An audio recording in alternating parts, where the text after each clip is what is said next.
সারা দেশেই জ্বর সর্দি কাশির প্রকোপ মারাত্মক হারে বেড়েছে। ঘরে ঘরেই এখন রোগী। তীব্র জ্বরে শরীর কাবু করে ফেলায় অনেকে চিকিৎসা নিতে হাসপাতাল থেকে হাসপাতালে ছুটছেন। মশার প্রজনন মৌসুম চলায় অনেকে ডেঙ্গু মনে করে আরো বেশি আতঙ্কিত। পরীক্ষা নিরীক্ষার পরও কারো চিকুনগুনিয়া, করোনা ভাইরাস ও ডেঙ্গু ধরা পড়ছে। একই রকম উপসর্গ হওয়ায় চিকিৎসা দিতে সমস্যায় পড়ছেন চিকিৎসকরা। বিশেষজ্ঞরা বলছেন, করোনা, ডেঙ্গু, চিকুনগুনিয়া, টাইফয়েড ও মৌসুমী জ্বরে আক্রান্ত হচ্ছে বেশিরভাগ মানুষ।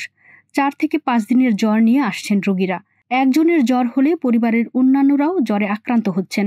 উপসর্গও প্রায় একই রকম। বেশি আক্রান্ত হচ্ছে সাধারণ ভাইরাস ও শ্বাসতন্ত্রের সংক্রমণজনিত জ্বরে। তাদের পরামর্শ, হালকা উপসর্গ দেখা দিলে আতঙ্কিত না হয়ে ঘরে বিশ্রাম নিতে হবে। পর্যাপ্ত পানি পান, পরিচ্ছন্নতা বজায় রাখা, মাস্ক পরা ও গরম তরল খাবার খেতে হবে। রাজধানীর 2 হাসপাতালের তথ্য বিশ্লেষণ করলে দেখা গেছে, চলতি মাসের প্রথম 12 দিনের তুলনায় পরের 12 দিনে 13.59% রোগী বেশি চিকিৎসা নিয়েছেন। হঠাৎ রোগীর চাপ বাড়ায় হাসপাতালে বিভিন্ন ভাইরাসজনিত রোগ নির্ণায়ক কিটের সংকট দেখা দিয়েছে। এছাড়া গত মাসের তুলনায় চলতি মাসে জ্বরের ঔষধের চাহিদা বেড়েছে 26%। এ সময় বেড়েছে পরীক্ষা নিরীক্ষা।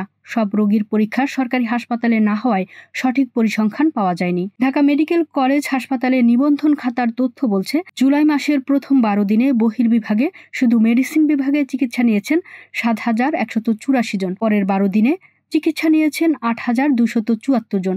সেই হিসেবে এই হাসপাতালে চিকিৎসা নেওয়া রোগীর হার বেড়েছে 13.59%। ঢাকা মেডিকেল কলেজ হাসপাতালের বহির্বিভাগ ঘুরে দেখা যায়, মেডিসিন, শিশু, চর্ম এবং নাক, কান, গলা বিভাগের রোগীর দীর্ঘ লাইন। অধিকাংশই জ্বর, সর্দি, কাশি, গলা ব্যথা, শরীর ব্যথার উপসর্গ নিয়ে এসেছেন। অনেকে সকাল থেকেই লাইনে দাঁড়িয়ে থেকেও সিরিয়াল পাননি।